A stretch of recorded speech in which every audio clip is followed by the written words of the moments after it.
I awoke dry-mouthed, temples throbbing. The shower water hissed too loud, but I stayed under until my skin burned. My reflection in the foggy mirror looked hollow, like cheap taxidermy. When I straightened my bedsheets, I found a greasy smudge on the pillowcase, white, slick, foundation maybe. I don't wear makeup to bed. The last image wasn't brick facades. 4 clowns sat on my couch, black hoodies, faces powdered bone white, smears of crimson at the lips. Their gloved hands cupping places I keep private. I slammed my laptop shut. The room tilted. Hot bile rose. Delete, reappear, delete, reappear. The metadata said 2034 a.m. last night. Sleep data showed I'd wandered the apartment for 126 minutes. The crooked couch cushion when I'd made coffee. The lukewarm water bottle, half drunk, sweating on the counter. The smudge. The photo. And the silence now as wind rattled the balcony door. A door I always lock. I checked it anyway. Locked. The balcony door's lock gleamed. Secure. But the wind kept rattling, a breathy chant. My fingers lingered on the cold handle. Click, click, click. From behind me. I turned. Silence. The living room shadows pooled thicker where the clowns had sat. The couch exhaled a medicinal sweetness. Makeup remover? Beneath the cushion, my fingers brushed something damp. A powder puff, ivory stained, streaked ruby at the edge.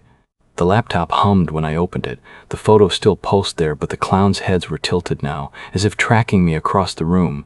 My teeth ground against a whimper. Delete.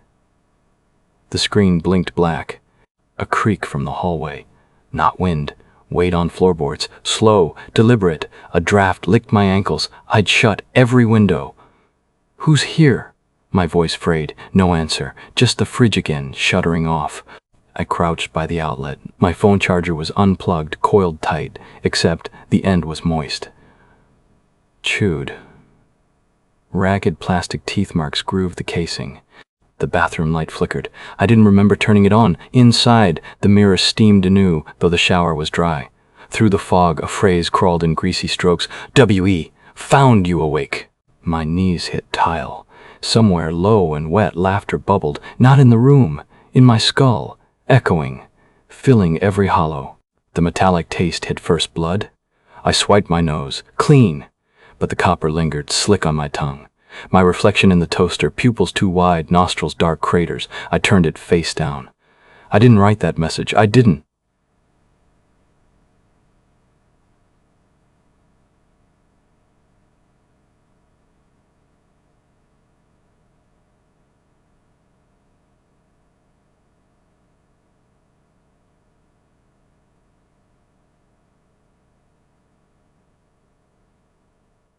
Three knocks. Walls? Temples? The clock read 3010 a.m. The red digits bled into their own reflections in the TV screen, but when did I unplug it? The black glass showed a shape behind me, a slump, a sagging silhouette. The fabric bristled under my palm, wool suddenly coarse as hair. I jerked back. A single long, dark strand clung to my wrist. The mirror's message dripped now, letters sliding into streaks. Awake, awake, awake! My phone buzzed in my pocket. Unknown number, I answered. Static, then moist breaths. A voice like mine, but bloated, underwater. You left the door open for us. Outlets popped. Sparks fizzed behind the TV. The balcony door rattled, not wind, a rhythm, knuckles, tapping, tapping, tapping. Water spiraled red. Rust, or something warmer. My palms smeared the counter. Streaks followed, not mine. Deeper crimson, sticky. The laughter rose, not in my head now, in my throat, burbling up, unfamiliar, giddy. The balcony door sighed open, cold pooled around my ankles. Something shuffled in, breathing wetly through a grin. The cold climbed my calves, slow syrup. Air thickened with the stench of lake water, algae rotting under August sun. The breathing hitched, giggling through phlegm. My own face floated in the dark, but wrong. Pudgy, waterlogged. Cheeks sagging like dough. Its pupils were nickel-sized, reflecting nothing. I choked on the laugh rising inside me. It spilled out high and frantic. My fingers clawed at my collar. Control it! Stop it! Stop it!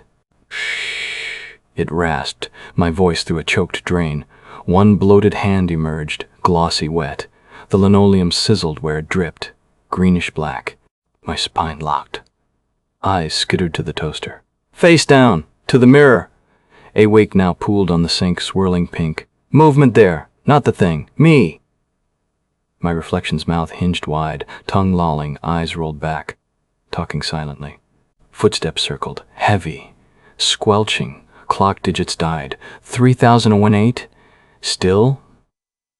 Fluorescent bulbs buzzed, dimming, shadows puddled in the corners, thickening, coiling. We wondered when you'd invite us. Closer now, its breath sour, milking my ear. All those nights pressing your palms to the windows, whispering to the dark. Oh, my knees buckled. It caught me. Fingers like cold seaweed around my bicep. Skin bubbled where it touched. The reflection lunged. Silent scream, hands slapping glass. Something warm trickled from my ears. The laughter won, now shrieking wild as the thing pressed its forehead to mine. Mold bloomed in my vision. The room rippled, ceiling warping into ribcage curves, pulsing. Almost home, it sighed. Light blinked out. Pop! A single spark from the TV. In the flash, 3 shapes behind it now, all grinning.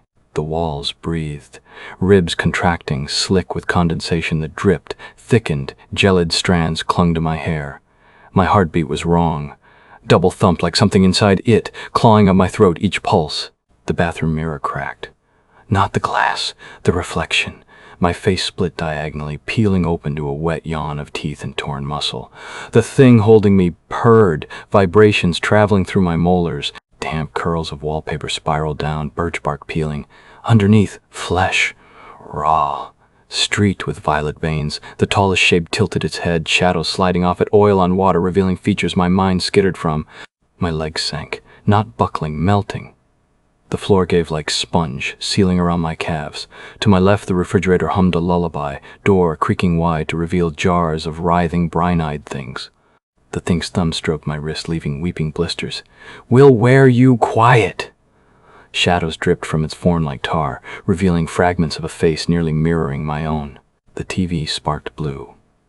In the flicker, the shapes stood inches away. Frost feathered their eyelashes. The stench of turned earth and smoldering birthday candles filled the air. Behind them, the mirror reflection raised a hand. My hand, smiling, pressing one gleaming fingertip to the glass until it bent outward, mercury surface rippling like water, dripping, dripping, through. The house sighed, walls collapsing inward like rotten fruit as the shapes dissolved into the patter of viscous drops on linoleum. The doorframe warped, embracing my torso like a lover's arm splintering into termite-riddled bone.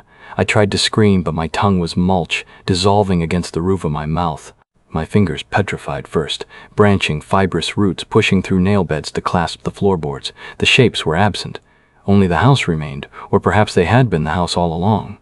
My left eye clouded, vision swimming into the sepia haze of old photographs, and suddenly I could see through plaster, through pipes, through the tumorous growth of black mold throbbing inside the walls. My ribcage ballooned open, cradling rot like a second heart. The bathroom mirror's surface stilled.